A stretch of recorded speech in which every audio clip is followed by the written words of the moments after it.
live on Coffee Radio. I have a very, very special interview with a living Jamaican icon. I'm going to go that far and say that. A living icon right now in the film industry.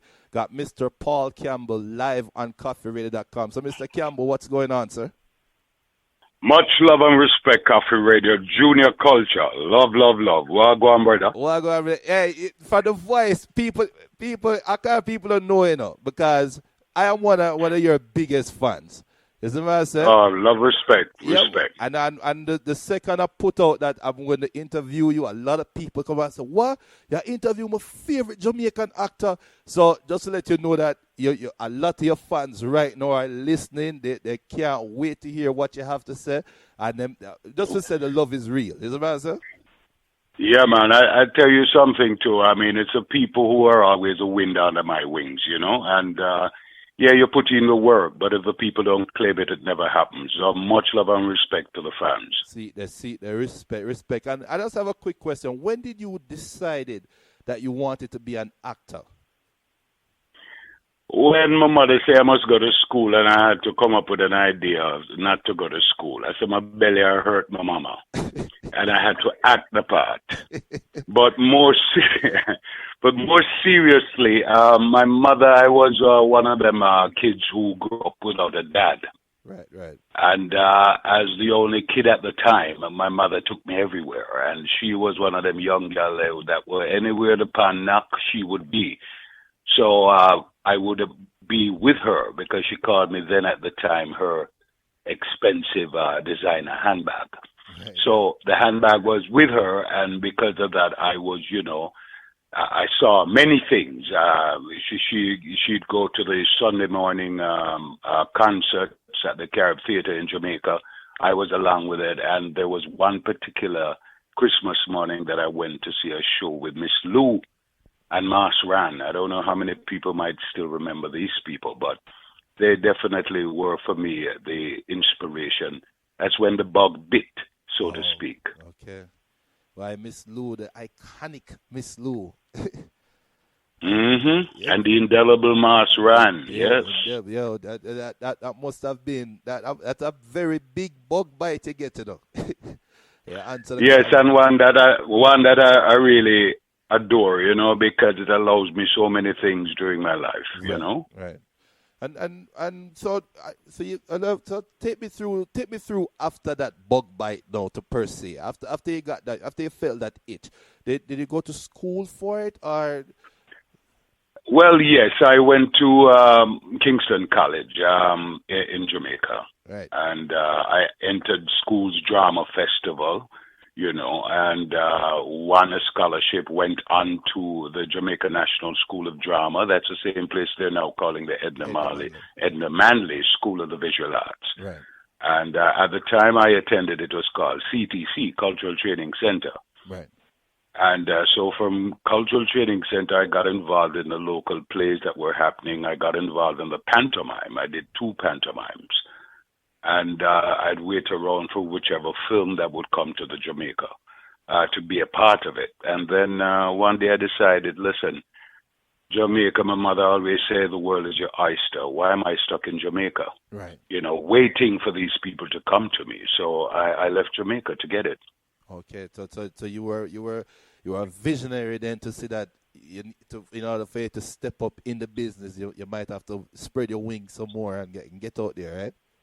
You had to make sacrifices, because my first trip was to Washington, and things didn't go so well, in Washington. I mean, the people who invite you tell you it's going to be wonderful, right, but when you get there is another thing, So coupled with that, I did some washing at some plate in some restaurant, busboy, waiter, whatever I had to do to get on to what I needed to do. Right. I attended Howard University's drama department, left there, came back to Jamaica, got involved with films that were coming to Jamaica, left, went away again.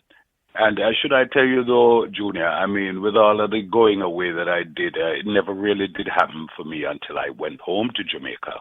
I was the entertainment manager for the the Sandals at the time, and Okay. left Sandals and went to Kingston because I got an offer which I was told that I couldn't refuse. He was right. I went to a place called Coney Park, Right. and whilst I was at Coney Park, the phone rang and they asked me if I'd be interested in screen testing for a film called The Lunatic. Right. And I screen tested and got the part of The Lunatic, and it happened from there on in. So that was your major break then, was your role in the Lunatic. The major break was The Lunatic, and for me, it was such a break that I resigned from Coney Park immediately. Right. And most of the jobs I've ever really had, I mean, when the phone rings and them say movie are gone, Right. Right. you know, I resigned. So I did that, and we move on from there. 7 years later, they had a film called Dancehall Queen. Right. That I think that was my first villainous role. And after that villain, everything that came my way was a villain. No, because in a dancer queen still, that's where you were priest, right? Yep. I mean, Walk and live. see that that's something I go with it because that everything. Hey, you have some iconic moments in entertainment, Jamaican entertainment, and trust me, the walk and live speech. From it, not this someone, trust me, and that to me, that's where I was first introduced to you as an actor, and you stole that movie, you stole that role. As a matter, you stole you were the lead in that movie in my eyes in terms of when Priest come in and you have to watch Priest and you see what Priest are doing. So from this, someone said, boy, this brother really is a good actor, really, really rated. Well, the trick is to, when you get into the square, because you're always in the square when the camera is pointed at you. Right.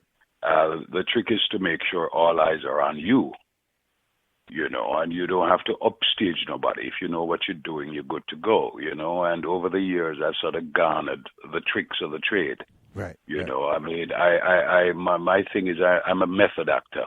Therefore, I go for the details. I mean, in Priest, Dancehall Queen, you notice how this guy's always biting his teeth. Therefore, his jawline was always hardened and he's breathing short. So there's always turmoil going on inside of him, So these are the little details that you put together in making a character. Right. When people see it, it becomes indelible. They never forget it. And that's always my hope, that when I work, you never forget the role. Also, so that was ad-lib then, that little nuance that you did, that wasn't directed. That was never scripted. I've been very fortunate. Most of the films that I've been doing, they allow me my eccentricities, the directors. Right. And, they said, do you think, I remember doing The Lunatic when it was directed by an Englishman by the name of Lal Krem. And he had seen my work before, and whenever I'd go to him and say, listen, Lal, I'd like to try so-and-so. Just go ahead, Paul. Go ahead anyway, mate. I know you can do it. So if you don't like it, we throw it out. And he's never thrown out anything. So, I've been allowed my little things. And Dancehall Queen, it came up. And, the reality is, if he's a bad boy, and you go for joker boy, you're not running. The script say you joke him and run. You're not running. You're a bad boy. And so I stood on the spot and, of course, looked into everybody's face and warned them, walk and live, and it just so happened that that line just made the film. Yo, I bet the film big time, big time. Because and it's amazing to hear that those little I would describe it as little, but those little nuances are those little things that showed up in the movie, to know that that is your own doing and not scripted. That really speaks to your talent still, that you are really a revolutionary talent, It speaks to how how deep you get into the role, you know what I mean? And whichever role that I pick up, Junior, I become attached to it. When I did The Lunatic, which was my first opportunity, I locked up my apartment, leave my car in my sister's house, and I walked from Kingston to St. Anne's Bay, barefooted. The character was supposed to be running up and down the side of the hills with a stone, so I had to harden the soles of my feet. Right. I couldn't wear shoes 3 months after the film, but it was worth it. I lived among some people in Bamboo St. Anne who really thought I was the madman, a real madman. And so when the white folks came with the trucks and the lights and ready to shoot the film, and they came my way, the people who I was then hanging with started laughing. And I remember one guy saying, "They're going to use the madman for the movie. They're going to use the madman." Not knowing that I came into their lives as an actor, and it was them who helped me to convince the world. So right. I appreciated that. No, yeah, man. No, but how hard is it? Because, like you have stories out there with Heath Ledger that I'm sure you're aware of, that he played the role of the Joker. He played the role of the Joker so well in Dark Knight. And a lot of people say that he had issues breaking away from that part. You have Johnny Depp, when he played the role of in the Pirates of the Caribbean, he also has issues breaking away from that part. Have you experienced issues where after filming, how does Mr. Paul Campbell go from being priest, from being the man who will juke you and look in your face and stand up, to just being the normal back into society Paul Campbell? How hard is it for you to go back into society? After a while, you learn how to deprogram. Okay. And usually after a film, however deep I've gone into the character, a film I did called Shutters. I played a guy by the name of Mad Max, and trust me, I had to go and deprogram for about 3-4 months. I'd made him into such a character where he hardly spoke. Right. And I found after doing the film that I was still locked into that not speaking and not being my jovial self, because if you really, really know me, I'm always skinning up my teeth. Right. People say, "Boy, that brother, they don't laugh." It's because you don't know me. You see me in films, Right. And so it takes some time, but after a number of years, man, you learn how to deprogram. Okay.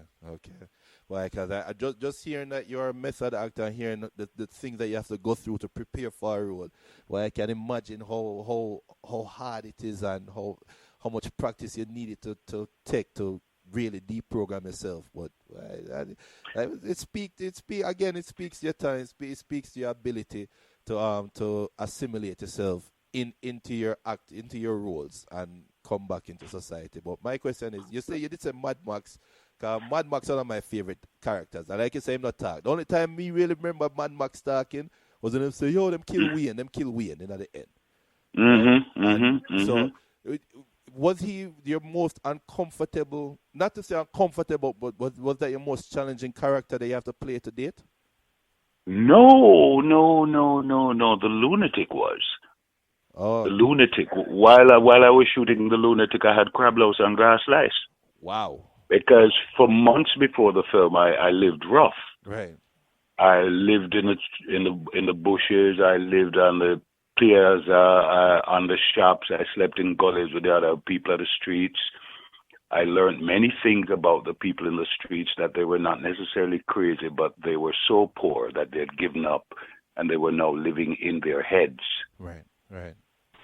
Poverty can do that to you. So there are many things I learned, but that to me was my most challenging. Mad Max was just another variation of the bad guy, the psychotic guy, and I'm told that I play that very well. No, but say real talking to you right now, hearing your voice, because you have that voice, that voice that, if you were for cover and give you a bad man speech right now, I'll probably take up my wallet and say, "Here you go, sir," and just walk away.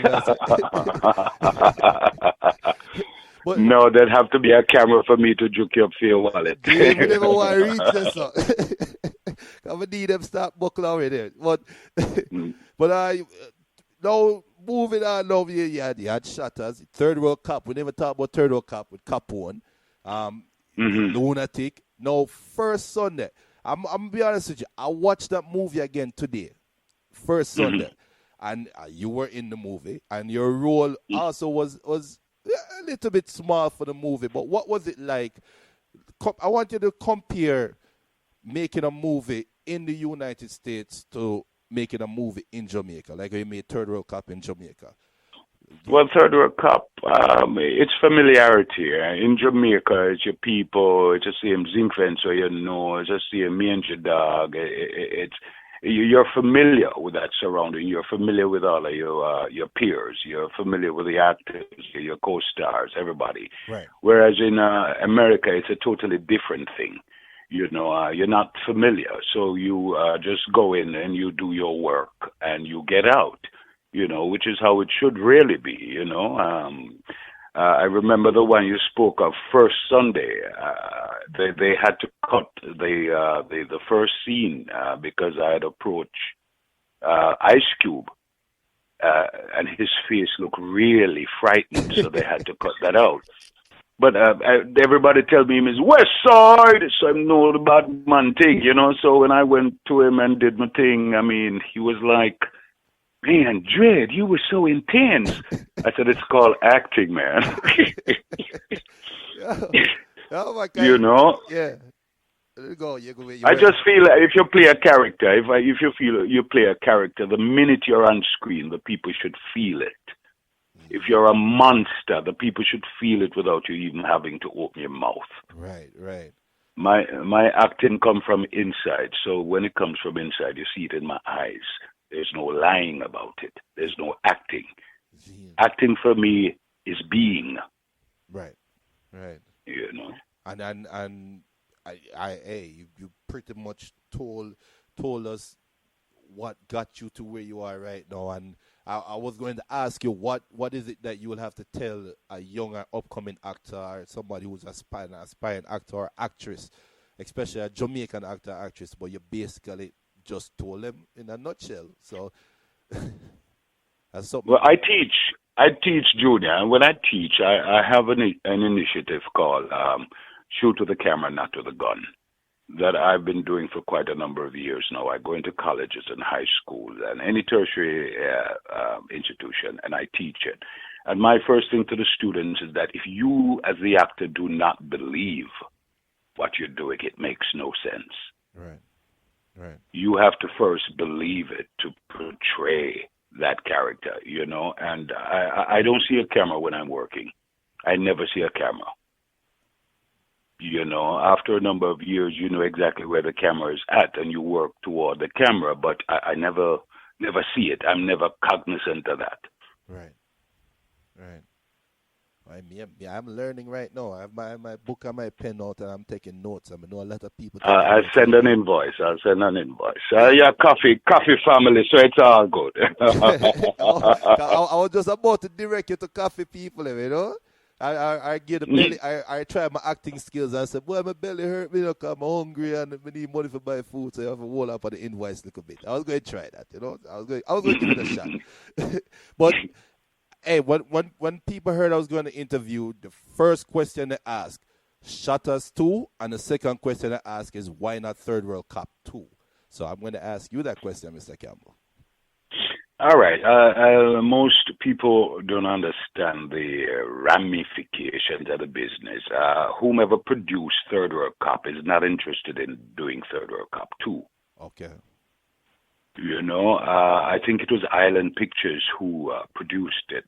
Right. And they're mainly, they're into films too, because they shoot low-budget films in Jamaica, and elsewhere they shoot films with a proper budget.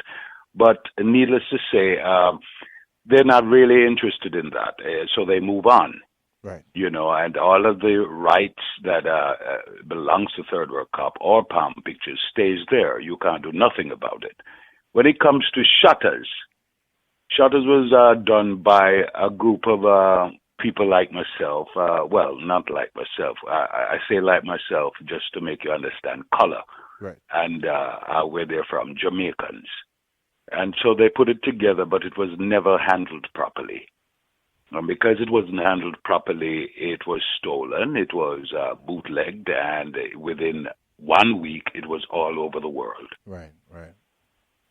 and most people weren't paid, and it just came crashing down because, you see, it's one thing to shoot a film, but like I keep saying to my own people every time where they go about making all these films, I say, you have to learn what to do with a film after it's been shot. Right. You have to sell it. You have to know how you get to the distribution outlet, because there's no black person in America, or the world rather, that has a distribution a company. Right, right. So whomever you are, when you make your product, you will have to go to distributors. And in doing so, you must know how you're going to approach them and what kind of deal you're looking for. You have to school yourself about that. Right. And if you don't, it will just be on the shelf, and eventually it will be on the streets without you making a dime. Right. And so that's what happened to Shutters. And I don't think anyone, they spoke some time ago about making Shutters into a television series. Right. And I got a call on it about 8 months ago, and since then, nothing has happened. So it's been 14 years now, man, since Shutters. And 14 years. It feel like yesterday, you know. It really does. It really does. I know, because amazingly, I have 13 and 12 and 15-year-olds coming up to me, Mad Max, you know. So this is why I keep saying to my own people, tell your own stories. Right. And you're always going to have a market to sell it. You know, it's 14 years, and next generation is now enjoying Shutters. Right.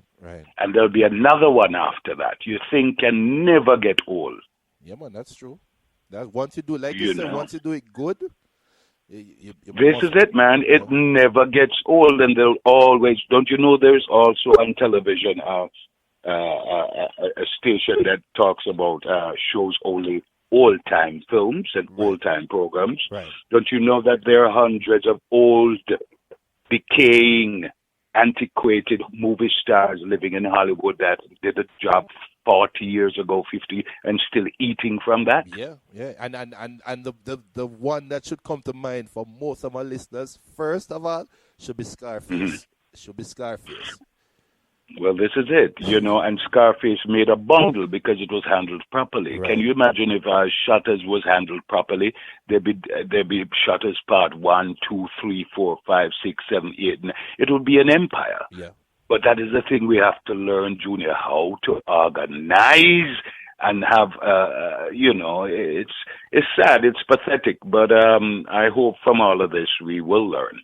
Right, and like you said, that you are teaching. So I'm sure that message that you've just given me and all my listeners, that is also being reflected in your teaching. And I know that eventually, I mean, in my opinion, everything, nothing lasts forever.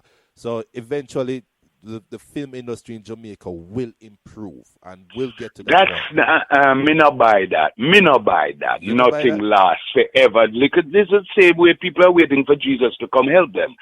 It's the same way when they came over 400, 500 years ago at the bottom of these ships taken from Africa. Those people were praying to a God to help them. Right. It's been 400 years later.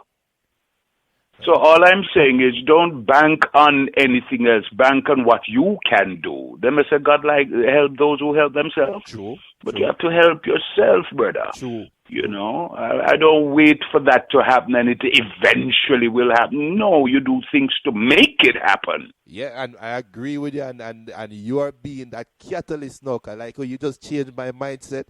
You changed a lot of people's mindset. We'll have to make it.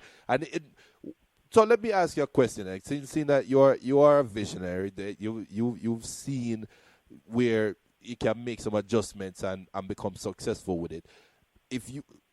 What can Jamaican film industry do? What do you think is the first step to get in? The first step is to get rid of the monopoly.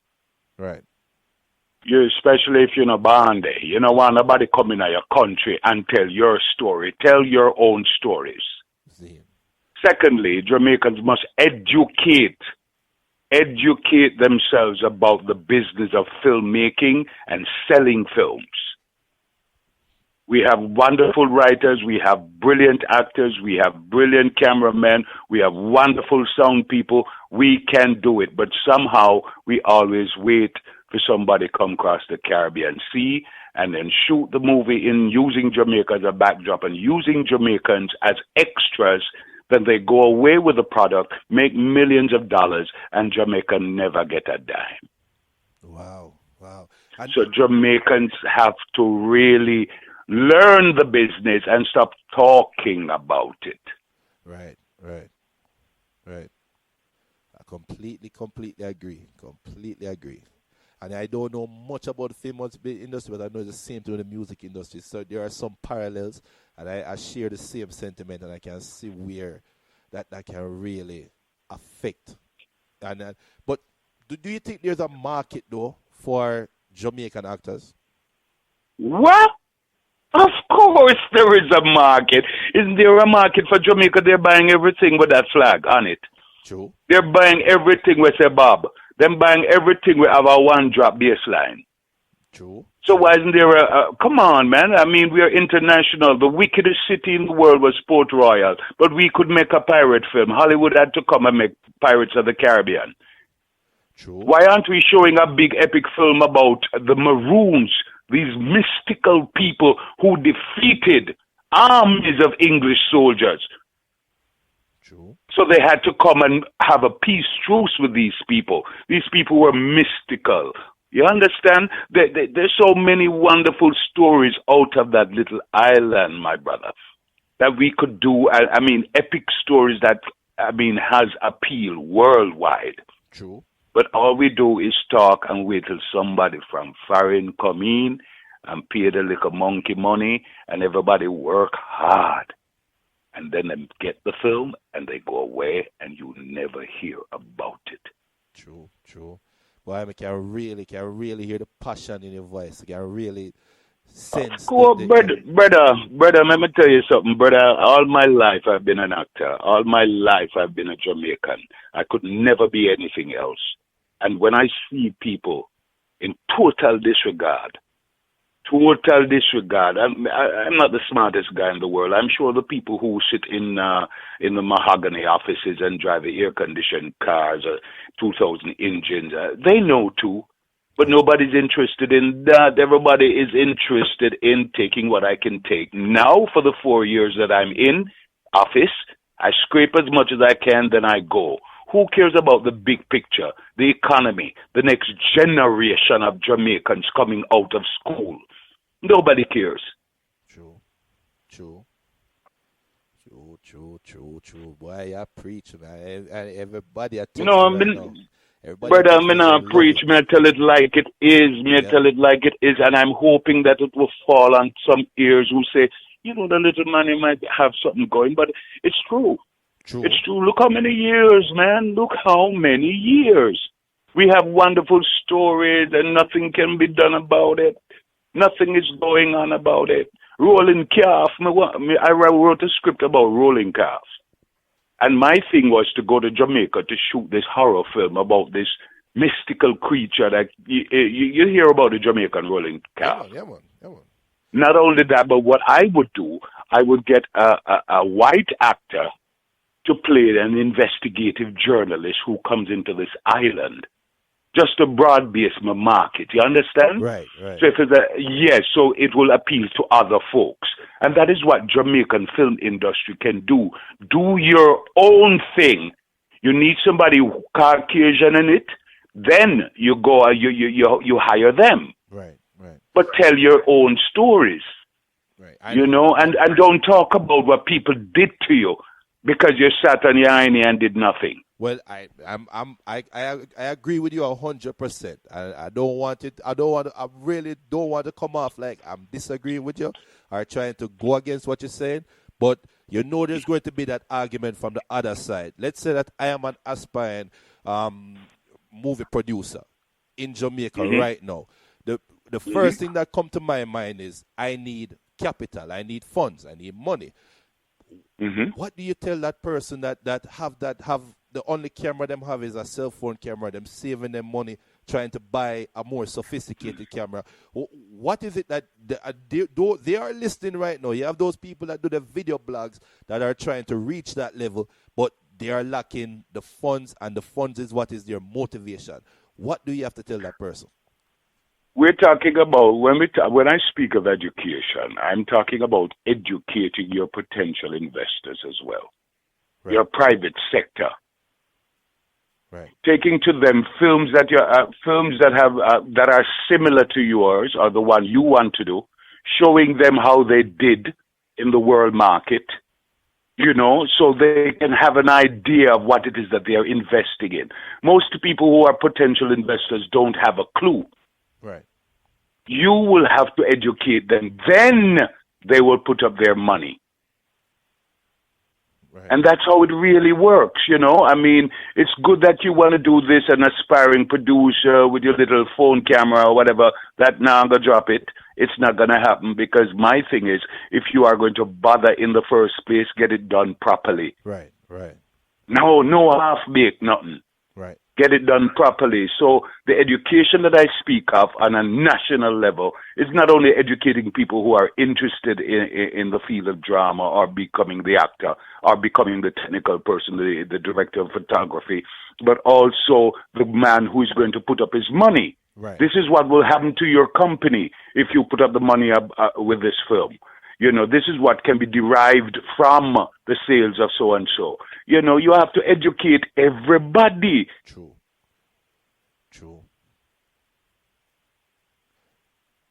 You have to be, yeah, I completely agree with you. And like you said earlier, instead of us talking about it, people need to get up and do it. Yeah, man, we have what we call flapper gum. Yeah. Yeah, we have a wonderful way of doing that. I know what to. Seriously, real talk. The aspiring directors them want to listen right now. I mean, no fun to hear the interview from jump. And the key thing that came out that I got out of all of this conversation so far is sacrifice. The importance of sacrifice. The importance of keeping an eye on your goal. Anything that you're doing. Same thing my mother and father teach me growing up. Same thing a lot of our parents tell us, instill in us. What you want. There is sacrifice. There is sacrifice to be. I mean, you have to go through some stuff, Right. Not everybody's a Rockefeller. So you have to, especially coming out of Jamaica. It's just that if they were organized, like I say, and when the people came across, did you know that everything that came to the Caribbean, across the Caribbean Sea, I'm sure with other islands too, when they come to the island to shoot, the money that they spend is crap in comparison to what they spend in America or elsewhere. Can't imagine. The people are paid little and nothing. Yeah. And it is what is regarded as a buyout production. A buyout production meaning you come, you get paid one time, and that's it. Right. Why is it we don't have, up until this day, 2015, soon to be 2016, why we don't have a union? So when people come to Jamaica to use the people and the flora and the fauna, we say these are you have to deal with this. You have to do so and so in order to get, like everybody else in the world. Right. Why aren't we promoting? Why aren't we showing shots, blogging on the internet, some wonderful locations in Jamaica, inviting people to come? Why isn't that happening? Virgin, let me tell you something, Junior. After a number of years of beating your head against the wall, and trying to see it happen, because I'm wanting it to happen seriously for the next generation. I'm wanting it to happen because it will create jobs. I'm wanting it to happen because so many people's dreams will be realized. I'm wanting it to happen because the economy would boom. Right. Why isn't there a story about reggae? Why isn't there a story about Garvey? Why isn't there there are so many people that pass through and people still keep coming. Sting, Man, Sting comes to the island and he goes away and he makes a wicked reggae rhythm for a new song and it become $1 million seller. Everybody come and they go, they take and they go. True. I know, I'm listening, I'm paying attention, but I'm trying not to get on my soapbox too. But I'm going to get on my soapbox right now. Just like what you're talking about. You know how they want to make a Bob Marley movie long time, and we hear actors. I've auditioned for about 3 different Bob Marley films. Now I'm too old. I can't deal with that. The last time they asked me to audition, they wanted me to play Clement Cox's dad. Right. The first time I auditioned, it was to play the man on the unicycle, Tash. But there's so many politics behind that. I mean, Bob Marley and, world rankings and who is what and what is what. And, man. And who are they trying to get to play Bob? That's always been my question. And I don't know how true it is because I'm not in the know, but I can only go by blogs and such. And you can't really. I've taken them with a grain of salt, but I've seen Jamie Foxx name out there. But I've never seen a Jamaican actor name out there to play Bob Marley.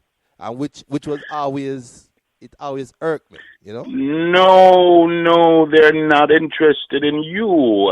They are interested in somebody foreign. They are not interested in building their own to make you become that kind of person.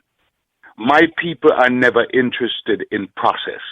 They are interested in product right away. Right. Them I want to learn how. Why?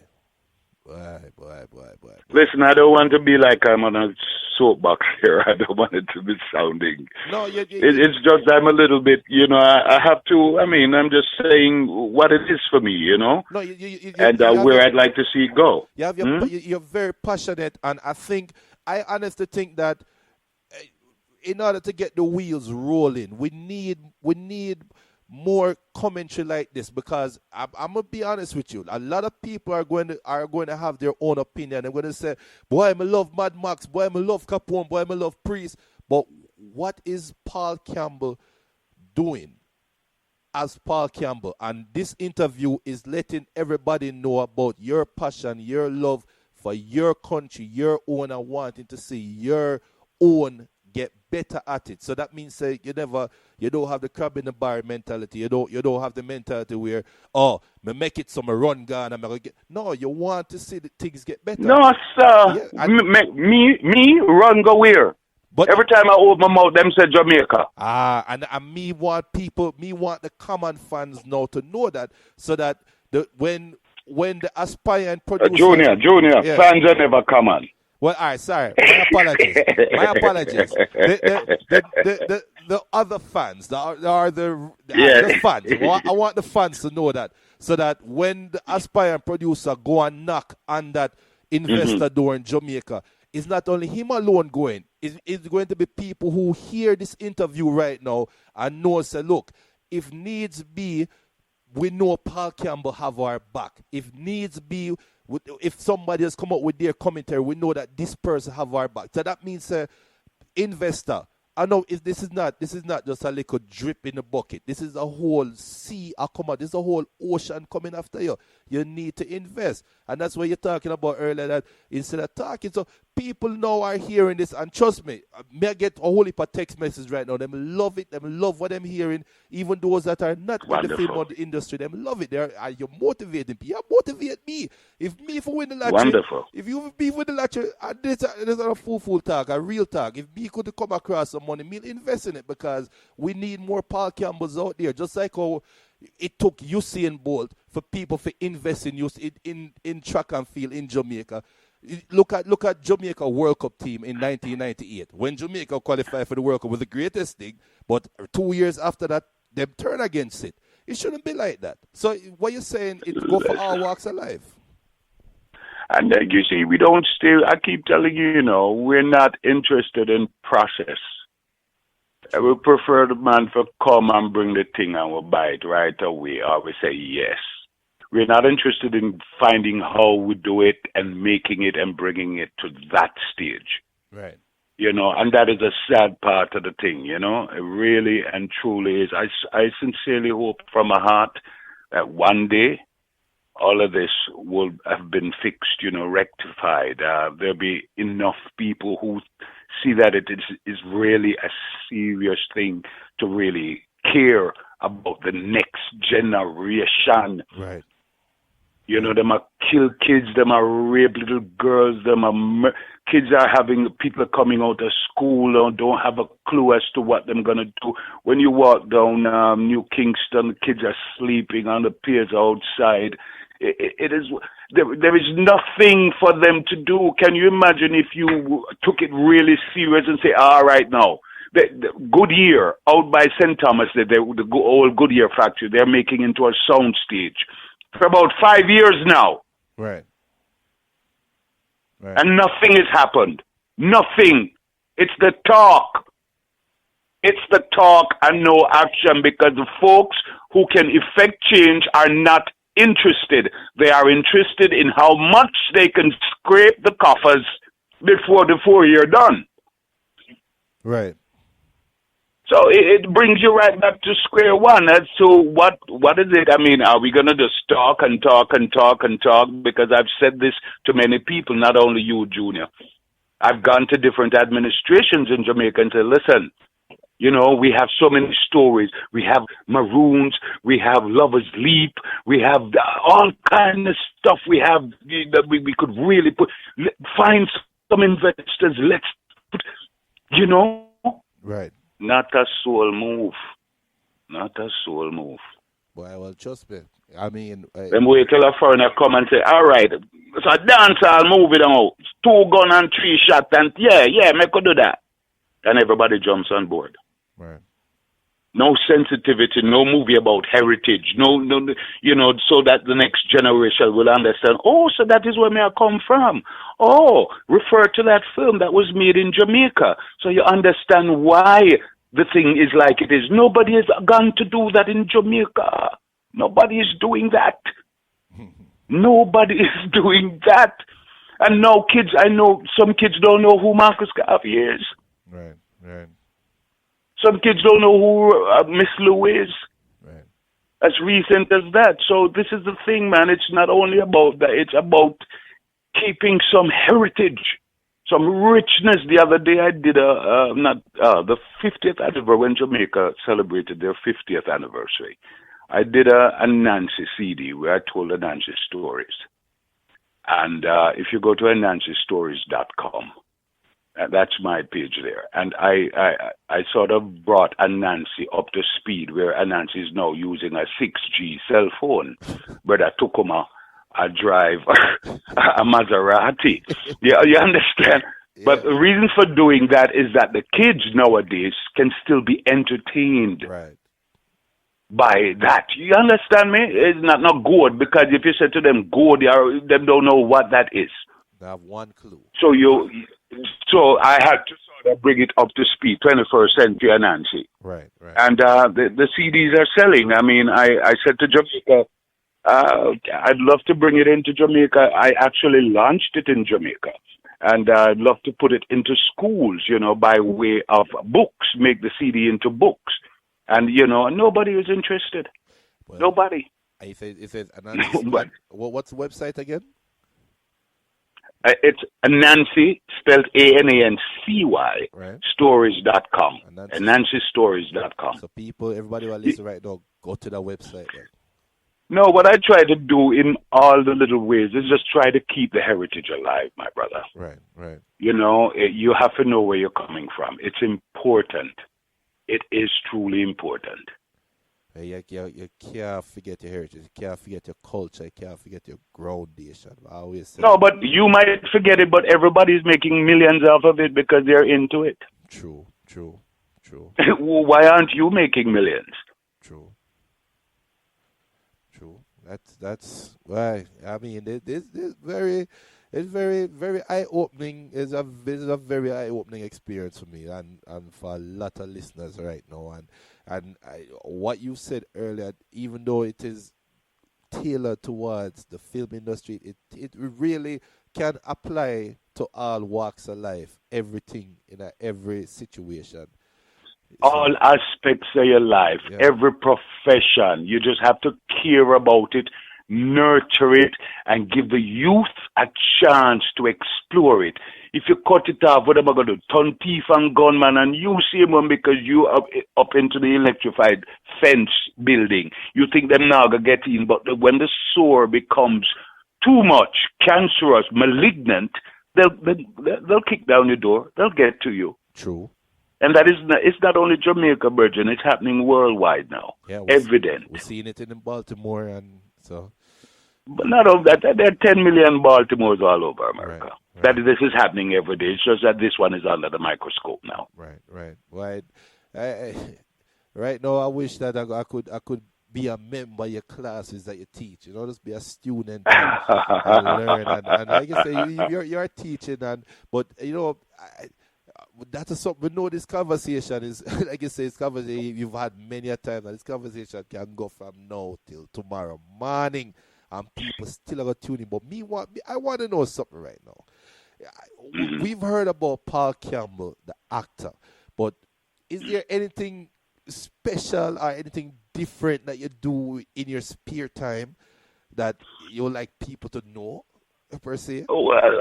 Well, I write, I teach, I paint. I've been painting for over 30 odd years. I've had exhibitions in Lugano because I lived in Europe for about 15 years.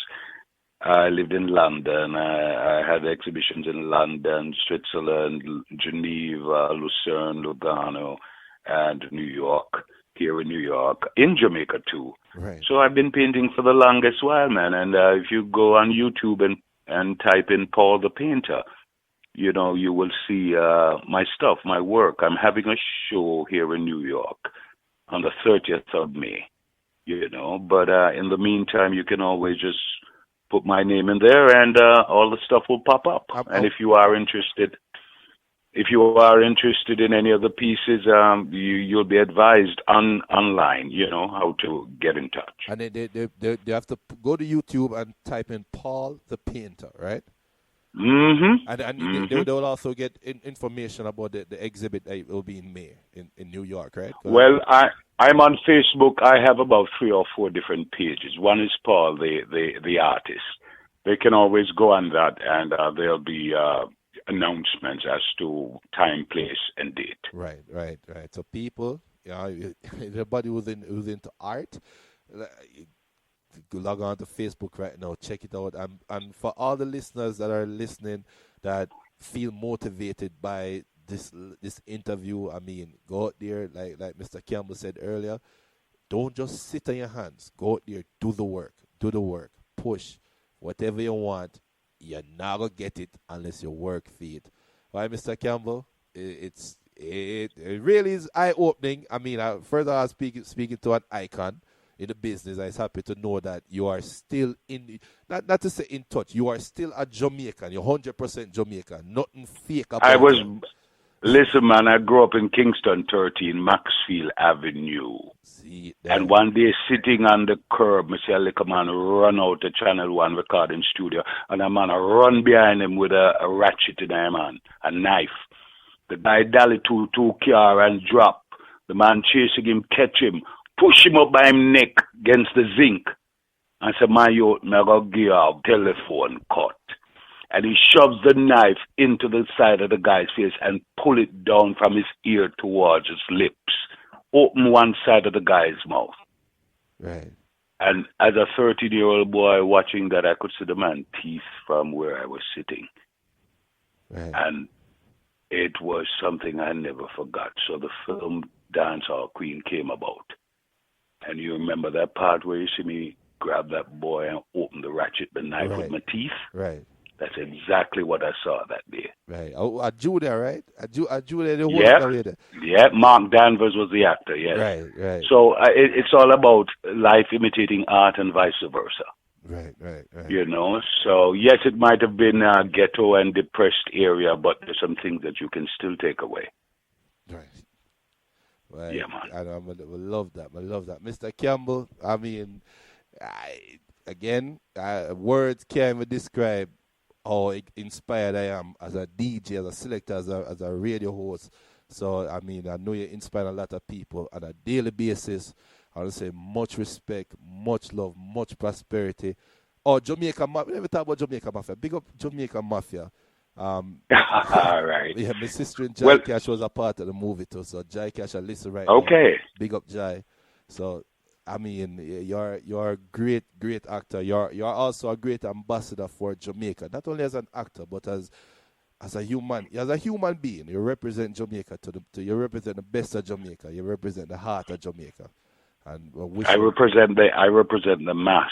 The mass. The masses. Yeah. Yeah. You definitely represent me. So all right. much respect. Like I said, words can't express how I feel right now. Really, really inspired. Mr. Campbell, why? The door is always open, sir. Senior culture.